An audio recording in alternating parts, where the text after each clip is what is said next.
So thanks for taking the time to talk to us today, Ian. How have you found lockdown so far? Pretty much probably similar to everyone. It's a difficult time for everybody. The most important thing is everybody is safe and healthy. I think that's evident with, even clubs at the highest level taking the decision. You just can't be too careful. So, yeah, it's tough. I'm trying to occupy myself and keep fit while doing it, like a lot of people are. But it is a mental challenge. But fundamentally, the main, as long as everybody's okay and come out the other side, I think that's the most important thing. Do you worry about any of your players, both like mentally and physically, keeping in good shape during this hard time? Yeah, I think I've been in contact with the players and I've sent them over some programs to do. Mentally and physically, it can be extremely draining. Not knowing what's going to happen. It's the unknown. It's uncertain. I think you just have to take each day as it comes. So I keep in contact with the guys, the staff, the club officials, the chairman, just to keep everybody on the same page. And like I said, I've sent a program over for the lads to do, keep themselves fit while they're in isolation, stuff that they can do on their own. But yeah, I can imagine, again, like it is for everybody, not just football players. It's extremely draining when the normality of your life gets took away from you, and unfortunately, people are dying. So yeah, it's tough, but everyone's getting through it, in their own way. Of course, yeah. I can imagine, based off your opinions there, that you think it was definitely the correct decision to bring an end to the football at your level and perhaps higher up. Yeah, 100%. I think, like I said, people's lives are at risk, and when that becomes apparent, you have to take the right action. I think it was the right decision, and we, again, like I said before, we're in the unknown. So it's something we have to take each day as it comes. It makes you appreciate the things maybe you took for granted a little bit before this happened. Just the mundane stuff that you take for granted every day. But I definitely think, in terms of a footballing decision, and it was the right decision, 100%. Yeah. Have you made any thoughts about maybe your preparations for next season so far? Yeah, so preparation-wise, obviously we've had a little bit more time on hands to do that. It's a little bit of a surreal situation, but yeah, me, Swinney and Lefty, the chairman, the players, pre-season schedule is planned.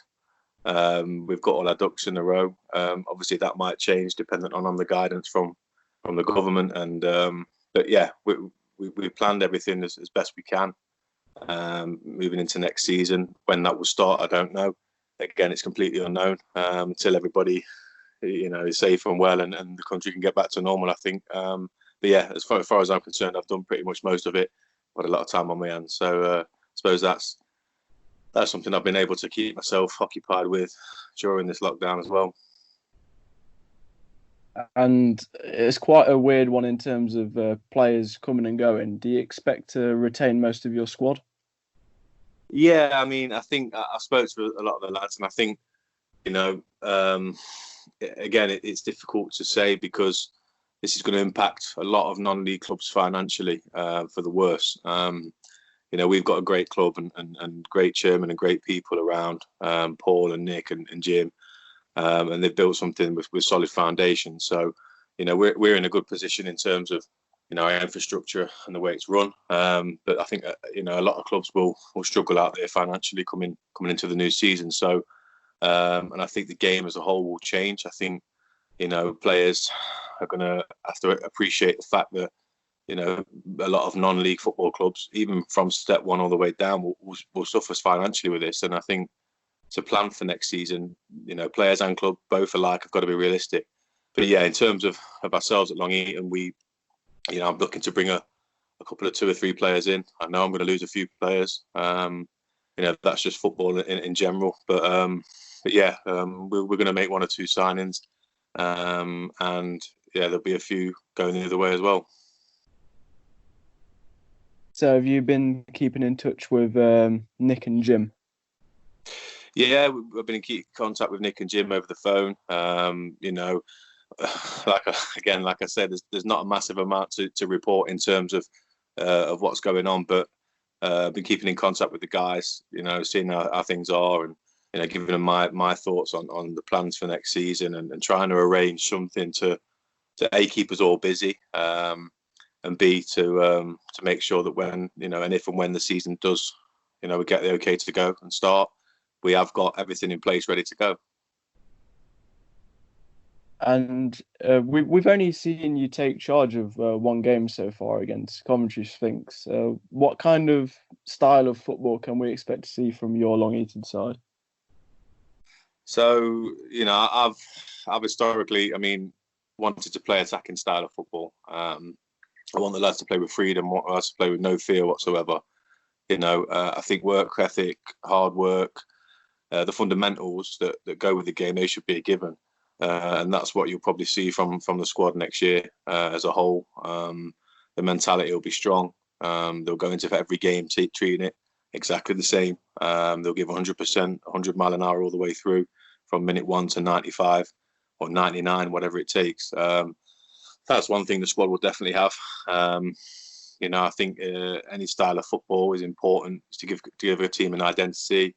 And these boys will be going out to attack, but also when we're out the ball, they'll defend, they'll get back in shape very, very quickly, and they'll work tirelessly without the ball. So it will be there'll be a tough side for anybody to beat. And I'd like to think going forward we'll have enough firepower to puncture some holes in some teams' defences. So yeah, it'll be that kind of style of football, very high pace, very high tempo. The lads will know they've played a game once they've finished it. Let's just say that.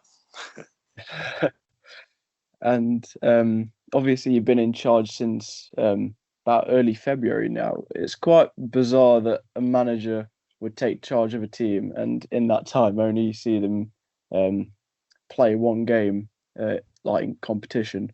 How have you adjusted to this? I think to be honest with you, this year as a whole has been very, very strange so far. I think, I'll be the first to admit I'd like to have seen them play a little bit more. I'd like to have took charge of some more games. The weather, unfortunately, was the deciding factor before COVID-19 came along. So, yeah, it's been a bit surreal. I've got to work with the guys on the training field quite a lot. Myself, Swinney and Lefty have, we put them through the paces. They've been, like I said, they've been a credit to themselves since we've come in. Their attitude, their work ethic's been great. Been very, very welcoming to the football club. I think in terms of taking charge of games and obviously we had the game at Coventry Sphinx, and I think everybody that was there, it was evident to see that the conditions weren't great, the pitch wasn't great, and again they showed me a side to them that they've got them battling qualities, which is what I look for in players. So all in all, from what I've seen of the guys in summary, in training and in the one game, they look pretty sharp, they look pretty good, and like you said earlier, I'd like to retain most of them. Sometimes that might be a factor of the player's decision with the current situation that we'll kind of get to know more of as the season starts with clubs financially. But yeah, I can't fault their effort and the desire. They've been a great bunch of lads so far since I took over. And obviously you mentioned the Coventry Sphinx game there. Two players sent off for your team in that match. They won't be able to play when football does resume. Do you think that is a fair decision, considering it's null and void? Yeah, I think if the season is null and void, I think you have to be consistent with that as a general rule in terms of suspensions also will fall under that umbrella. I don't make the decisions. I think there'll be a lot of football managers up and down the country that will say the same. If they're going to scratch their goals off, they're going to scratch their clean sheets and assists and everything else that goes with it. I think it's only fair that the disciplinary side of it also follows suit. But in saying that, they shouldn't have got you shouldn't have got sent off in the first place. We got two players sent off. Again, it was a surreal game. It was.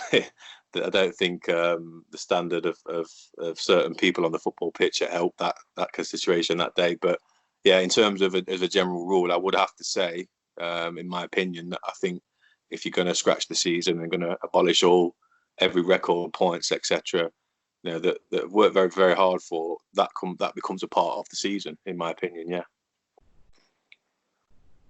And I've seen some pictures of the home ground on Twitter, and it's looking in good condition. The groundsman's been working on it. How much are you looking forward to seeing your team play at home finally? Oh yeah, really looking forward to it. There's so many people that work behind the scenes at the football club, like any football club again in non-league. It doesn't function without those people, and they put hours in and tireless hours of ground maintenance and the upkeep of the ground.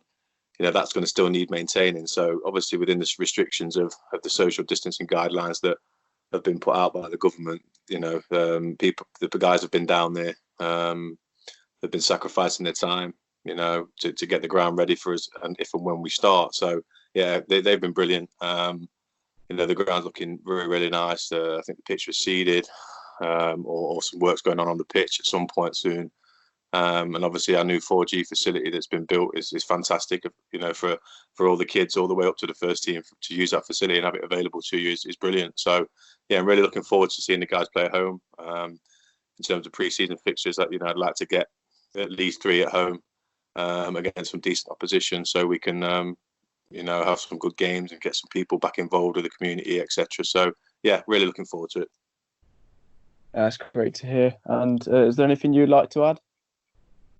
I'd just like to say, to everybody involved with Long Eaton, fans, kids, teams, parents, etc. Just stay safe, and hopefully, I'm thinking about the people that's working in the NHS. They're doing a fantastic job, and I'd like to hopefully welcome you all down to the Long Eaton ground. Hopefully, when this is all over and done with, and we can get back to some kind of normality. But fundamentally, let's stay safe and let's listen to the government, keep safe, and hopefully see you all very soon.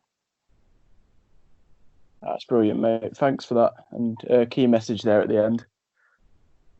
Yes, yeah, most definitely. I think it's important that we remember that football is just a game. People are losing their lives. We're going through an unprecedented time, and I think it's we have to think about the people that's lost loved ones, and in the grand scheme of things, that's the most important thing.